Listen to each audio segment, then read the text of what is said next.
Hola, buenos días. Bienvenidos a vuestro canal Espiritualidad Práctica. Espero que estéis muy bien. Hace tiempo que no grababa ningún vídeo. Bueno, me he dedicado un tiempo a pintar cuadros, que es uno de mis dones. Todos tenemos dones, sobre todo lo referente al arte. Debemos también desarrollar nuestros dones, ya sea pintura, música, danza, poesía. Muy bien, pues os he dejado grabados 15 vídeos muy prácticos de autoconocimiento y ahora tenía que decidirme por seguir profundizando pues en tema de chakras, cuerpos energéticos y esas cosas, lo que interesa a un número muy reducido de la población, o dedicarme a interpretar y dar testimonio de la palabra de Dios, de la Biblia, ¿vale? La Biblia es un libro totalmente fiable. Muchos dicen que se escribió hace muchos años después de que Jesús muriera y no le dan credibilidad por eso, pero es un error porque en la época de Jesús había una profesión que era escriba. Todo esto está escrito desde hace mucho tiempo y está guardado en los manuscritos del Mar Muerto. Lo que se escribe es fiable, es fiel.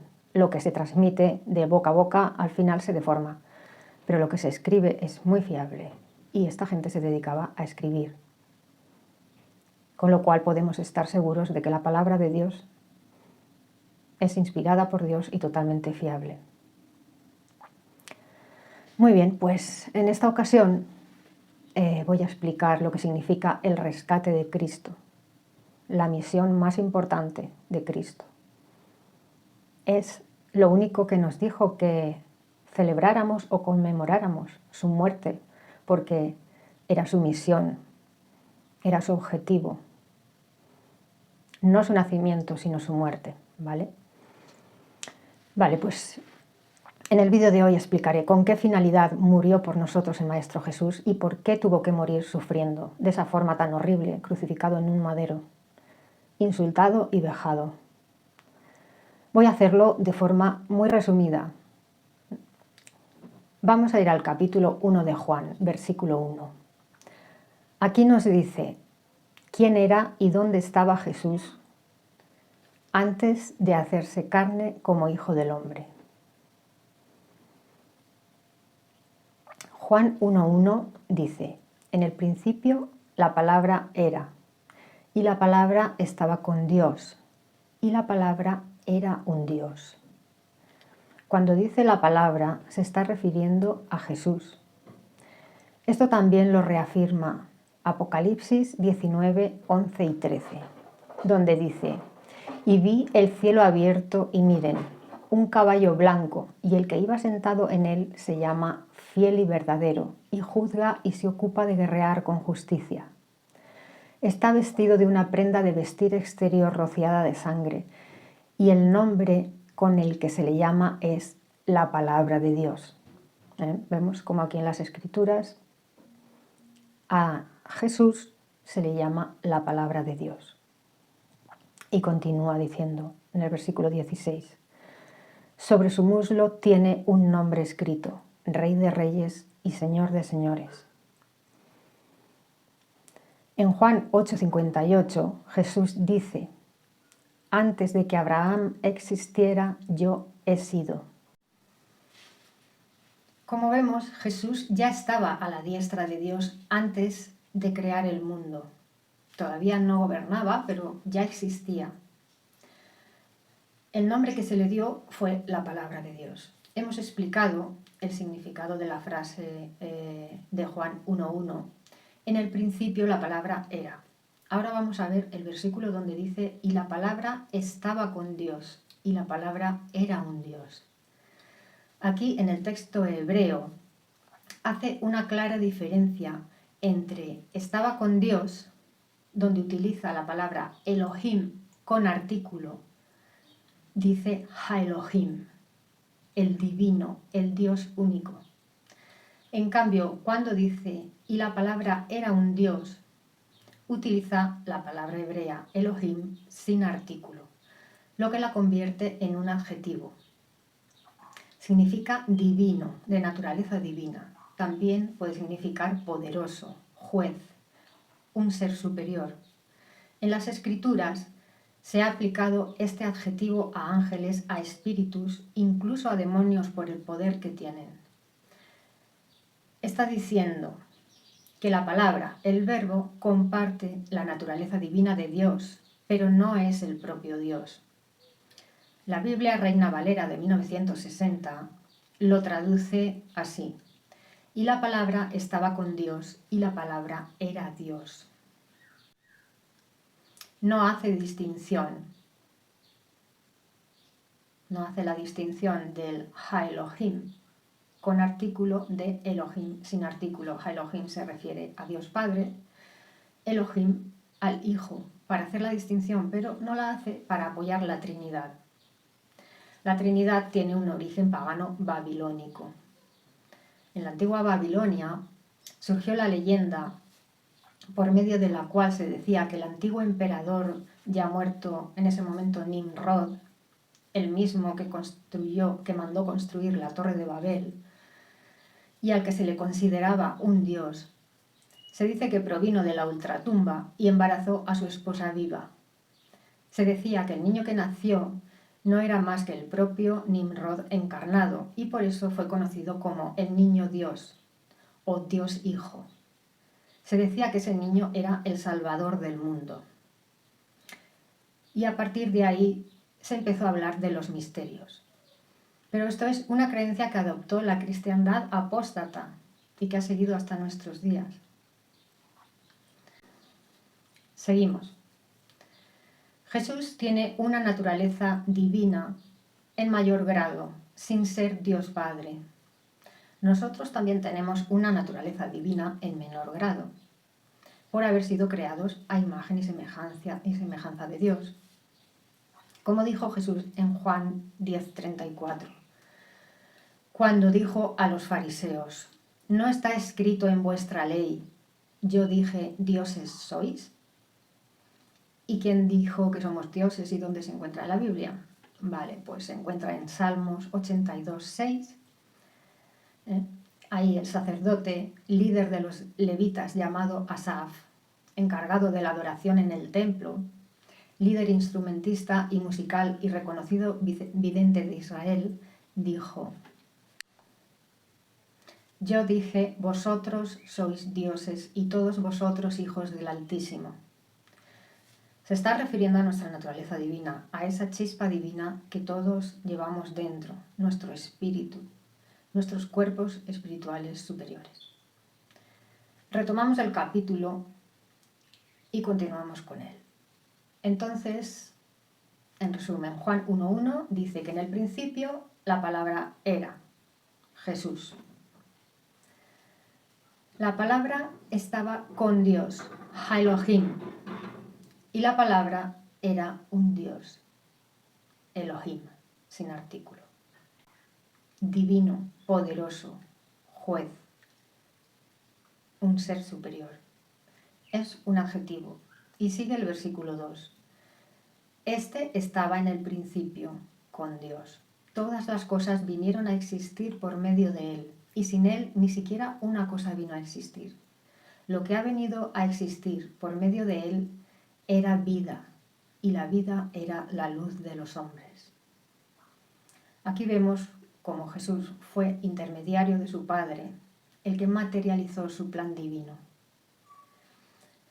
el que creó los cielos y la tierra, lo visible y lo invisible. Nos creó a nosotros a su imagen y semejanza y a todo ser viviente. Jesús en el principio era el Elohim unigénito de Dios, poderoso creador, instrumento de su Padre. Más adelante, en el versículo 18, dice: a Dios ningún hombre lo ha visto jamás. Es el Hijo unigénito, aquí utiliza la palabra Elohim unigénito, el que lo ha explicado. También lo dice Pablo de Tarso en la carta que escribió a los colosenses, en Colosenses 1:13-18. Esto es muy importante porque aquí nos explica lo que significa el rescate. por qué Cristo murió por nosotros. Y dice: Él nos libró de la autoridad de la oscuridad y nos transfirió al reino del Hijo de su amor, por medio de quien tenemos nuestra liberación por rescate, el perdón de nuestros pecados. Él es la imagen del Dios invisible, el primogénito de toda la creación. Por medio de Él, todas las cosas fueron creadas, en los cielos y sobre la tierra, las cosas visibles y las cosas invisibles, no importa que sean tronos o señoríos o gobiernos o autoridades, todas las cosas han sido creadas mediante Él y para Él. También Él es antes de todas las cosas y por medio de Él se hizo que todas las cosas existieran. Y Él es la cabeza del cuerpo, la congregación. Él es el principio, el primogénito de entre los muertos, para que llegara a ser el primero en todas las cosas. Entonces, Dios Padre, a través de Jesús, nos hizo con libre albedrío, pero nosotros hemos tenido siempre esa inclinación hacia el lado oscuro de la polaridad, sobre todo desde que aceptamos el engaño de la serpiente. Nuestros actos impíos cometidos a lo largo de la historia de la humanidad generaron karma, generaron la muerte del cuerpo físico, la rueda de encarnaciones, la enfermedad y el sufrimiento.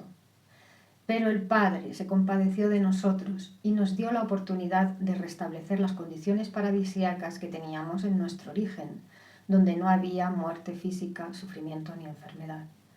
Envió a su Hijo unigénito, que es igual a Él, a la tierra, para cargar con todo nuestro karma, o pecado es lo mismo, y librarnos de la rueda de encarnaciones, de la muerte física, del sufrimiento y de la enfermedad.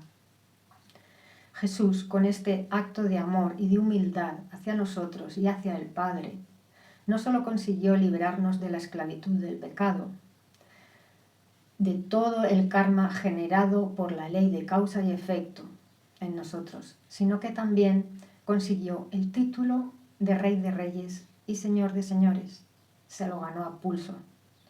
Se dedicó en cuerpo y alma aquí en la tierra al servicio de la humanidad, sanando a gente de toda clase social y dando testimonio de la venida del reino de Dios. Un reino de que Él mismo, el Mesías, sería rey. En la Biblia hay muchos pasajes que hablan de esto. Lo voy a hacer muy resumido, pero desde el principio. Hemos visto cómo Dios Padre creó el universo a través de Jesús, la palabra. Esto lo dice también el apóstol Pablo en su carta a los Hebreos, capítulo 1, versículo 1 y 2, donde dice: Dios, habiendo hablado muchas veces y de muchas maneras en otro tiempo a los padres por los profetas, en estos postreros días nos ha hablado por el Hijo, a quien constituyó heredero de todo y por quien asimismo hizo el universo. Vemos en este pasaje cómo Dios creó el universo a través de Jesús. También creó a Adán y Eva, a su imagen y semejanza.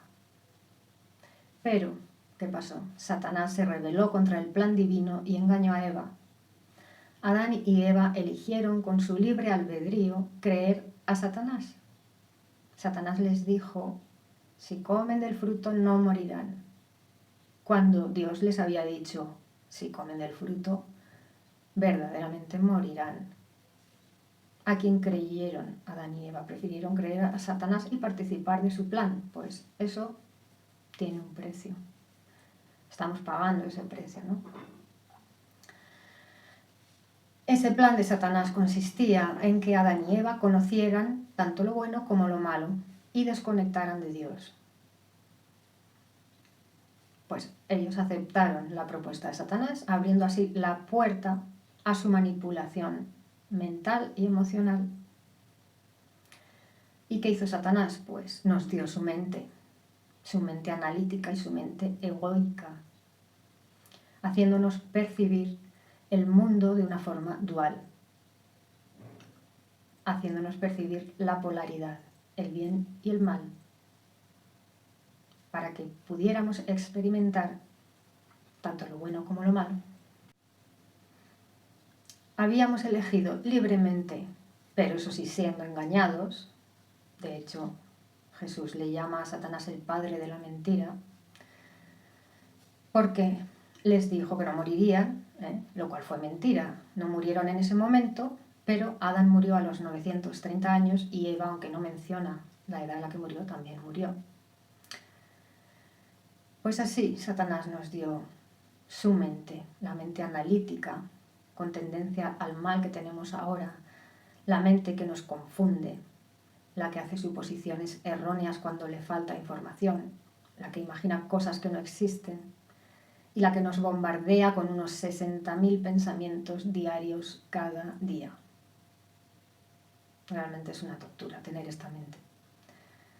La loca de la casa, como le llamaba la misma Santa Teresa de Jesús. Satanás también nos dio sus emociones, lo que ahora se llama el ego. Entre esas emociones están el miedo, los celos, la envidia, el rencor, odio, ira, venganza, la lujuria, codicia, vanidad, prepotencia, culpa, inseguridad, frustración y un largo etcétera. ¿Qué es lo primero que sintieron Adán y Eva al aceptar el pacto de Satanás? Vergüenza. Otra consecuencia de tener una mente egoica, que deriva en todas estas emociones que nos causan sufrimiento y también son las causantes de las enfermedades generadas por nosotros mismos, con nuestros pensamientos y nuestros sentimientos egoicos o bien heredadas de nuestro clan familiar. Así pues, hemos quedado con un fractal divino, heredado de Dios Padre, como dice en Génesis 1:26, dice, y Dios pasó a decir, hagamos al hombre a nuestra imagen y semejanza. Ahí participaban el Padre y el Hijo, porque habla en plural, dice, hagamos un hombre, no dice, voy a hacer un hombre. Y también hemos heredado un fractal oscuro, una sombra, al abrir la puerta a Satanás aceptando su pacto, de experimentar lo bueno y lo malo. Satanás nos dio su mente y sus emociones, el ego, y nos hizo percibir una realidad dual, donde coexiste el bien y el mal, la polaridad, luz-oscuridad, la dualidad, que es lo que nosotros elegimos experimentar por libre albedrío, aunque engañados. Así pues, tenemos una naturaleza inferior gestionada por los chakras 1, 2 y 3. El primer chakra se sitúa en el perineo y se encarga de todo lo relacionado con la supervivencia. El segundo chakra se sitúa bajo el ombligo y se encarga de la sexualidad. Y el tercer chakra, situado en el estómago, en la parte superior del estómago, lo que se llama el plexo solar, se encarga de gestionar las emociones inferiores, el ego. El diafragma es un músculo que hace un poco de barrera de separación entre nuestra naturaleza inferior y nuestra naturaleza superior. Casi todas las energías densas las acumulamos en esta zona, del diafragma hacia abajo. Del diafragma hacia arriba están los chakras superiores, relacionados con nuestra naturaleza divina. El cuarto chakra se sitúa en el corazón y es donde residen las emociones superiores, como el amor, la compasión, la empatía, el sentimiento de unidad con toda la humanidad. El corazón es un portal, la llave que abre la puerta a la comunicación con lo divino y con el Maestro Jesús. El corazón genera electricidad, un campo electromagnético bastante grande que genera un toroide, una energía similar a la de nuestro aura, pero un poco más pequeña. El quinto chakra, situado en la garganta, tiene que ver con la comunicación, con la palabra y con la creatividad. El sexto chakra, situado en el entrecejo tiene que ver con la visualización y la intuición y está relacionado con la glándula pituitaria y la glándula pineal. El séptimo chakra, el chakra corona, está situado en la coronilla y está relacionado con la espiritualidad, con nuestra relación con lo divino. Este chakra, junto con el sexto, también es un portal hacia nuestra divinidad. Así pues, quedamos con una naturaleza energética inferior y otra superior. Se nos hizo descender de la quinta dimensión a la tercera dimensión, simbolizado por la expulsión del paraíso, y con ello se perdieron los dones y percepciones extrasensoriales que tanto añoramos porque eran nuestros. Los teníamos y los perdimos. Nuestro rango de percepción quedó reducido a los sentidos físicos, reduciéndose en gran manera nuestra percepción del sonido, del espectro visual, de la gama de colores. La gama de colores quedó muy apagada, porque cuando tú tienes un viaje astral soñando, en sueños, por ejemplo, percibes los colores mucho más brillantes y una gama de colores más amplia, porque el rango no se limita a la tercera dimensión, sino que se amplía hasta la cuarta dimensión. A partir de la desconexión con Dios, de nuestros primeros padres, Adán y Eva, la historia de la humanidad habla por sí sola. Todo han sido guerras, enfermedad y tendencia al mal, porque el diablo es el gobernante de este mundo y nos ciega la mente y nos conduce por ese camino. Pero Dios en su misericordia intentó hacer un pacto, primero con el pueblo hebreo, el pueblo de Israel, que estaba en la esclavitud en Egipto. Ese pueblo era el único que seguía sus leyes, todos los demás eran pueblos paganos que adoraban a otros dioses. Dios sacó al pueblo de Israel de la esclavitud de Egipto y le dio unos mandamientos a través de Moisés. Pero el pueblo de Israel no lo siguió y prefirió adorar a otros dioses. Con lo cual el pacto que Dios hizo con Israel, al sacarlos de la esclavitud de Egipto, fracasó. Pero Dios decidió hacer un nuevo pacto, esta vez con toda la humanidad, para liberarnos del maligno, de Satanás, del sufrimiento, de la enfermedad y de la muerte física.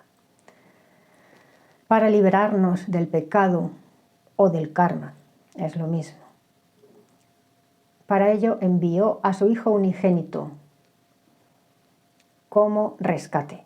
Hebreos 8:7 dice: porque si aquel primer pacto hubiera estado exento de falta, no se habría buscado lugar para uno segundo. En el versículo 13 dice: al decir él un nuevo pacto, ha hecho anticuado el anterior.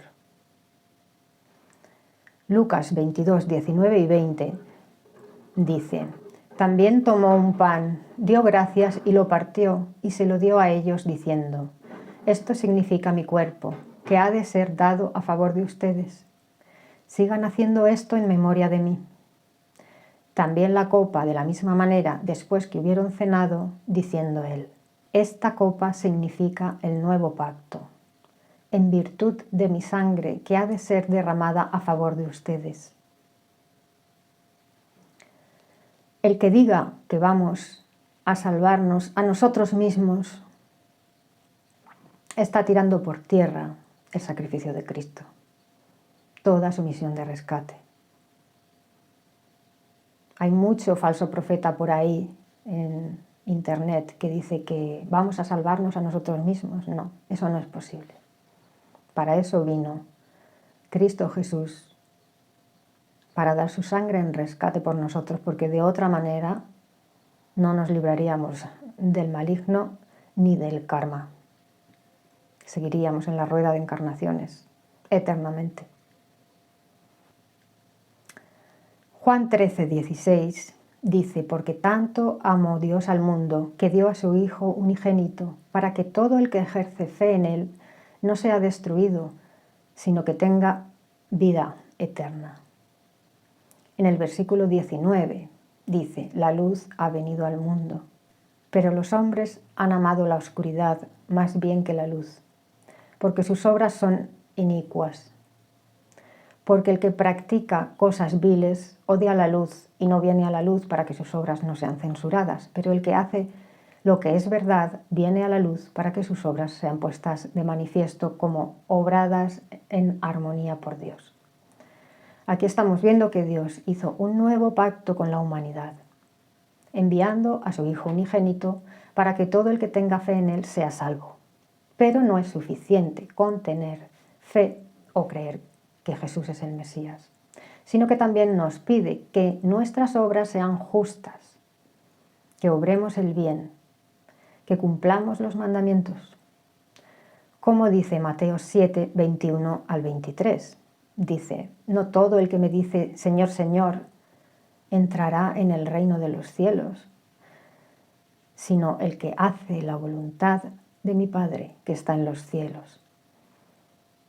Muchos me dirán en aquel día: Señor, Señor, ¿no profetizamos en tu nombre y en tu nombre expulsamos demonios y en tu nombre ejecutamos muchas obras poderosas?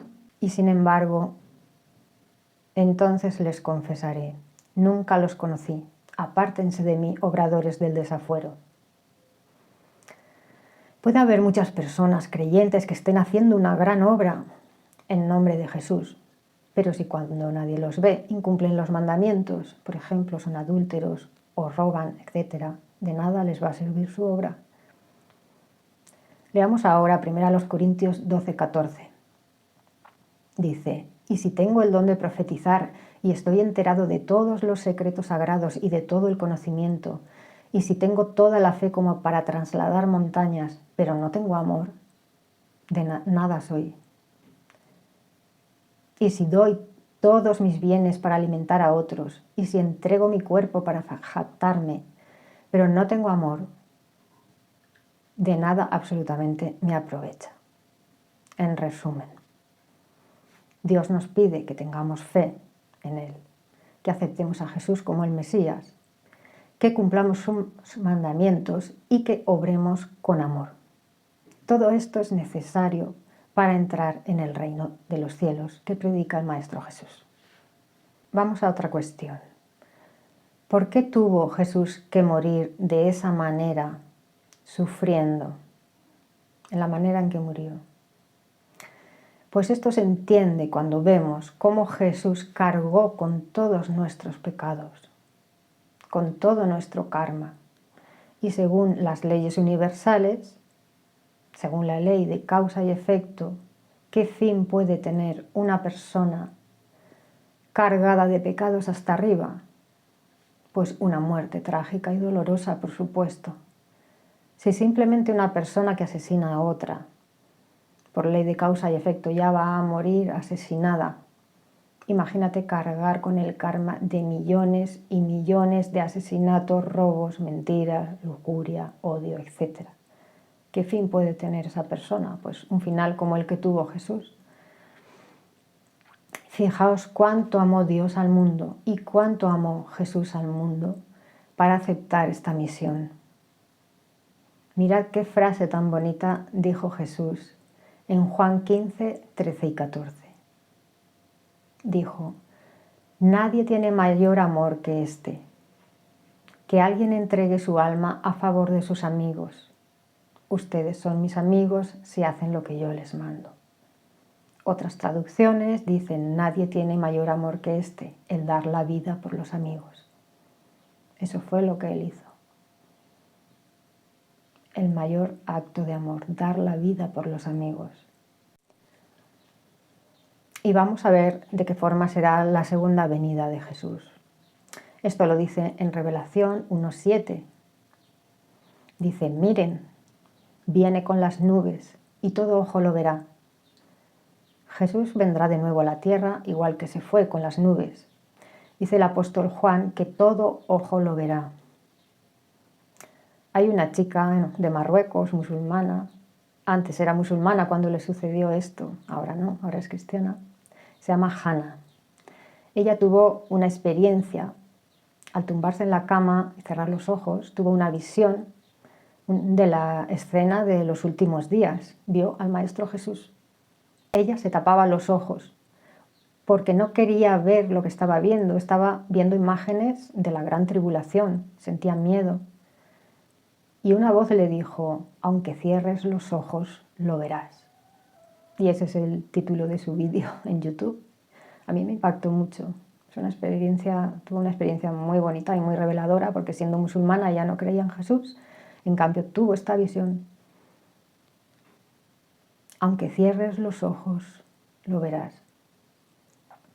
Probablemente no descienda en cuerpo físico, sino en cuerpo espiritual, porque con los sentidos astrales sí que podemos ver con los ojos cerrados y abiertos, pero eso nadie lo sabe. Si bajará en cuerpo de carne o en cuerpo espiritual visible, nadie lo sabe. El día y la hora también son desconocidos. Así que desconfiad de cualquier persona que dé fechas de la segunda venida de Cristo, o que diga está aquí o está allá, porque lo vamos a ver todo sin movernos de casa. Como dice Mateo 24:36, respecto a aquel día y hora nadie sabe, ni los ángeles de los cielos, ni el Hijo, sino solo el Padre. Aquí volvemos a comprobar que padre e hijo no pueden ser la misma persona, porque si lo fueran, el Hijo también sería conocedor de la fecha de su propia venida, pero no. Solamente el Padre lo sabe.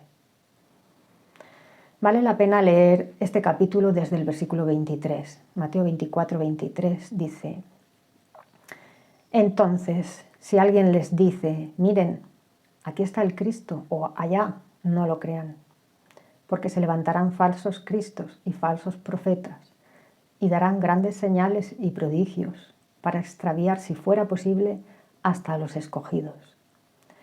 Miren, les he avisado de antemano. Por eso, si les dicen, miren, está en el desierto, no salgan. Miren, está en los aposentos interiores, no lo crean. Porque así como el relámpago sale de las partes orientales y resplandece hasta las partes occidentales, así será la presencia del Hijo del Hombre. En el versículo 30 dice, y verán al Hijo del Hombre viniendo sobre las nubes del cielo, con poder y gran gloria. Todo esto da para otro vídeo, será el próximo. Hablaré sobre la venida de Cristo y el arrebatamiento. Seguimos. En Revelación 22:12 dice, miren, vengo pronto, y el galardón que doy está conmigo para dar a cada uno según su obra. Aquí se cumpliría de nuevo la ley de causa y efecto al dar a cada uno lo que le corresponde según su obra. Después de la gran tribulación, como dice Mateo 24:21, dice, porque entonces habrá gran tribulación como la cual no ha sucedido una desde el principio del mundo hasta ahora, ni volverá a suceder. De hecho, a menos que se acortaran aquellos días, ninguna carne se salvaría, mas por causa de los escogidos aquellos días serán acortados. Después de la gran tribulación ocurrirá la venida del Hijo del Hombre, que verá todo el mundo sin necesidad de ir a buscarlo a ningún sitio. No nos dejemos engañar por eso. Luego, el reino de Dios descenderá a la tierra. La nueva Jerusalén descenderá y serán las bodas del Cordero. Esto da también para otro vídeo.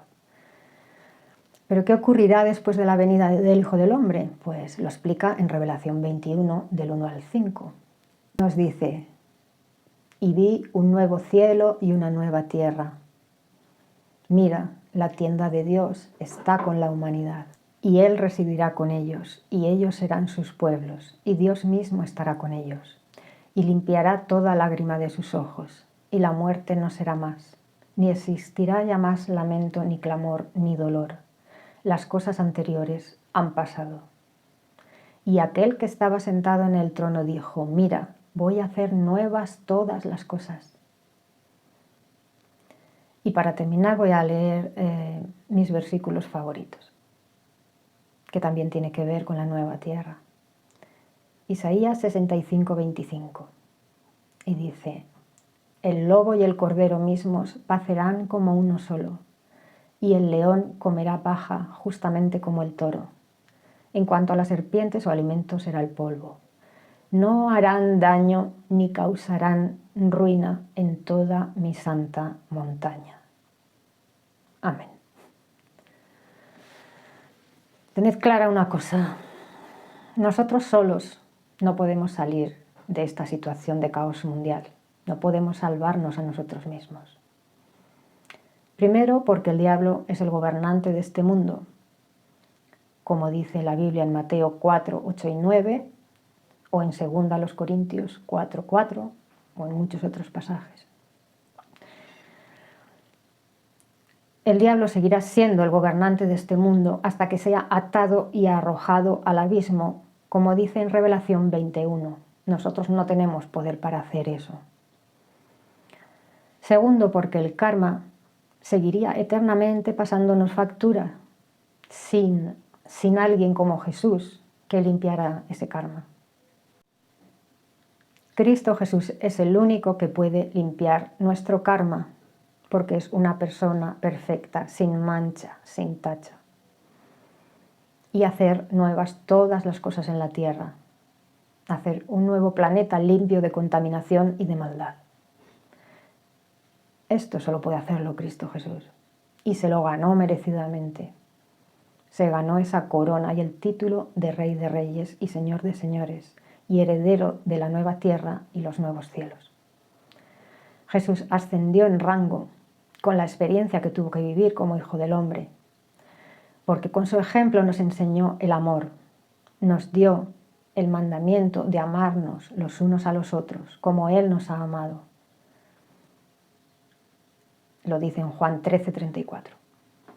Hizo la voluntad de su Padre y no la suya. Glorificó a su Padre manteniéndose en todo momento en unión con Él, haciendo todo según el plan divino, sin rebelarse o actuar por su propia cuenta en ningún momento.